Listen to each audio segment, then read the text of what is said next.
네, 오늘은 6월 26일입니다. 금요일입니다. 새벽 예배 나오시는 우리 성도님들 환영합니다. 말씀 나누기 전에 공동기도 제목으로 기도하시겠습니다. 배옥진 집사의 병상에 함께 하셔서 통증이 없게 하시고 하나님의 위로와 힘을 부어주십시오. 권하다 집사가 다시 걸을 수 있게 회복시켜 주십시오. 김씨 집사의 건강을 회복시켜 주시고 데뷔박 형제의 건강이 회복되게 해 주십시오. 나의 모든 가족이 예수님 믿고 구원받게 해 주십시오. 예수님의 이름으로 기도합니다. 아멘. 오늘 본문의 말씀은 나훔 1장 9절에서 15절까지 말씀입니다. 하나님의 은혜가 멈추면 일어나는 일이라는 제목입니다. 여러분, 구약 시절에 보시면 하나님 백성들이 하나님 말씀을 따라 살면 은혜를 베푸십니다. 그러다가 범죄하고 죄를 지으면 은혜를 멈추시고 그들에게 징계를 내리십니다.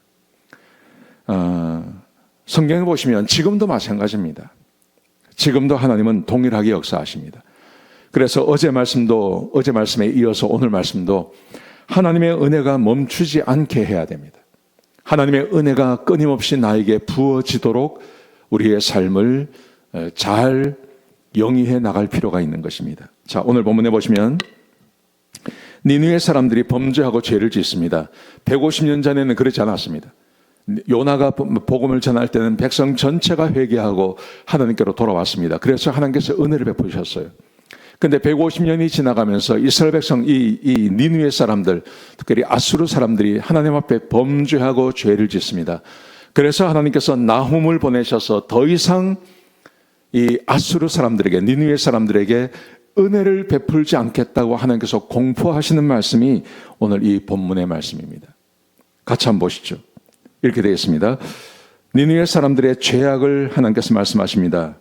19절에 보시면요, 니느웨는 하나님에 대하여 무슨 음모를 꾸미는가?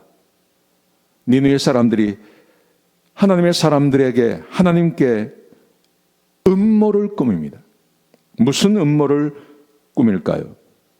그들이 이렇게 말합니다. 11절에 보시면요, 하나님께 악을 꾀하는 한 사람이 그들 가운데 나올 것이다.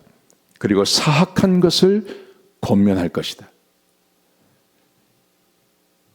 하나님을 대적하고 하나님 말씀에 순종하지 않는 사람이 등장해요.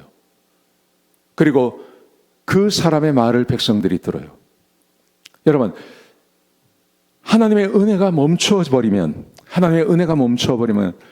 그것으로 끝나는 게 아닙니다. 복이 내려지지 않는다는 말이 아니라 하나님께서 은혜를 멈추시면 더 이상 하나님의 말씀에 귀를 기울이지 못하게 되는 것입니다. 그래서 하나님을 대적하고 하나님을 반대하는 사람이 등장합니다. 그리고 많은 사람들이 그 사람의 말을 듣습니다. 그리고 하나님을 떠나가는 겁니다. 그리고 나라가 망하는 겁니다. 니느웨 사람들이 하나님을 대적해요. 하나님 말씀 듣지 않습니다. 그러자 거기에 어김없이 하나님을 대적하는 사람이 등장합니다. 그리고 그의 말을 듣고 사람들이 하나님을 떠나가는 겁니다. 자, 이렇게 되어 있습니다. 하나님께서 이렇게 말씀하십니다. 그러므로 그들이 비록 강하고 많아도 반드시 멸절을 당하게 될 것이다. 아무리 니느웨 사람들이 강하고 아무리 이 숫자가 많아도 너희는 반드시 망하게 될 것이다. 하나님을 떠났기 때문에요. 그리고 이렇게 말합니다. 14절에 보시면 너의 이름이 다시는 전파되지 않을 거다.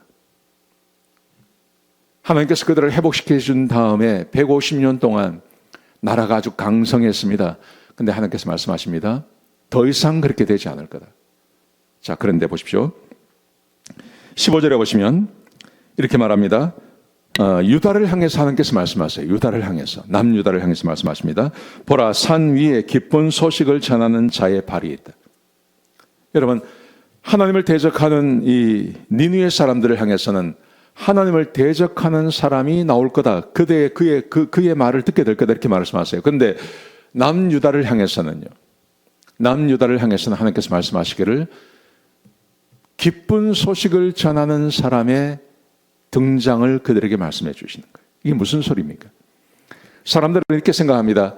내가 하나님의 말씀을 어떻게 해서든지 들을 수 있다고 생각합니다. 그런데 그렇지 않습니다. 하나님께서 내 귀를 막아버리시면 그러면 하나님의 좋은 소식을 듣지 못합니다. 하나님께서 나에게 복음을 전하는 사람을 보내주지 아니하시면 우리가 하나님의 말씀을 듣지 못합니다. 내가 죄를 짓고 범죄하고 그 안에 살아가면 내 귀는 내가 아무리 복음을 듣고 싶어 한다 하더라도 복음 듣지 못합니다. 항상 하나님을 대적하는 말을 듣게 됩니다. 그리고 나는 하나님을 대적하는 사람이 되는 것입니다.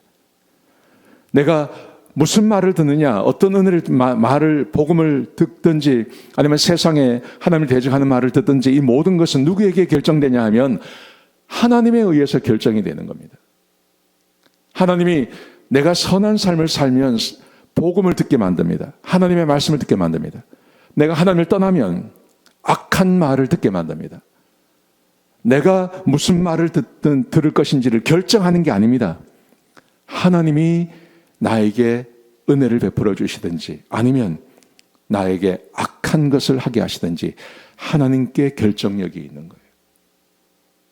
이게 굉장히 중요합니다. 나홈서가 이걸 말하는 겁니다.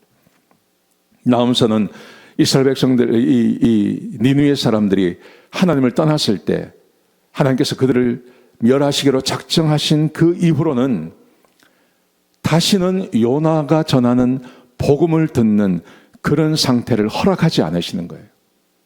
이게 정말 무서운 것입니다. 마태복음 13장에도 그렇지 않습니까? 수많은 사람들이 예수님께 나왔는데 예수님께서 그들에게 비유로 말씀하세요. 제자들이 묻습니다. 왜 비유로 말씀하십니까? 그랬을 때 너희에게는 하나님의 말씀을 듣는 것이 허락되었지만 저들에게는 허락되지 않았다. 그렇게 말씀하세요. 수많은 사람들이 예수님께 나왔지만 그들은 예수님의 말씀을 듣지 못합니다. 하나님 말씀을 듣느냐 듣지 못하느냐 내가 결정하는 거 아닙니다. 하나님께서 허락해 주셔야 그 말씀이 들리는 겁니다. 이 말씀이 얼마나 중요한 말씀인지 모릅니다. 제가 주일날 나홈서를 통해서 전체를 통해서 그렇게 설교할 것입니다. 여러분, 하나님 말씀이 들리느냐 들리지 않느냐 그것은 하나님의 은혜가 내게 임했느냐 임하지 않느냐 그 차이인 것입니다. 내가 마음이 가난해지고 하나님 말씀을 듣고 싶고 말씀하셨을 때 아멘으로 화답하고 한 것은요, 그것은 전적으로 하나님의 은혜가 나에게 임할 때만 가능한 것입니다. 그러기 위해서는 우리가 죄에서 떠나야 하고 겸손해야 되고 우리의 마음이 가난해져야 하는 것입니다. 여러분, 하나님의 은혜가 멈추면 무슨 일이 벌어질까요? 하나님 말씀이 들리지 않습니다. 내가 교만해집니다. 그리고 하나님을 대적하는 사람이 되어지는 것입니다. 이 말씀 꼭 기억하셨으면 좋겠습니다. 기도하시겠습니다. 아버지 하나님, 귀한 말씀 주셔서 감사합니다. 하나님의 말씀을 떠나지 않게 하시고 우리가 겸손한 사람이 되게 하시고 주의 말씀을 들을 수 있는 주의 백성들이 될 수 있도록 도와주옵소서. 감사합니다. 예수님의 귀하신 이름으로 간절히 기도드렸습니다. 아멘.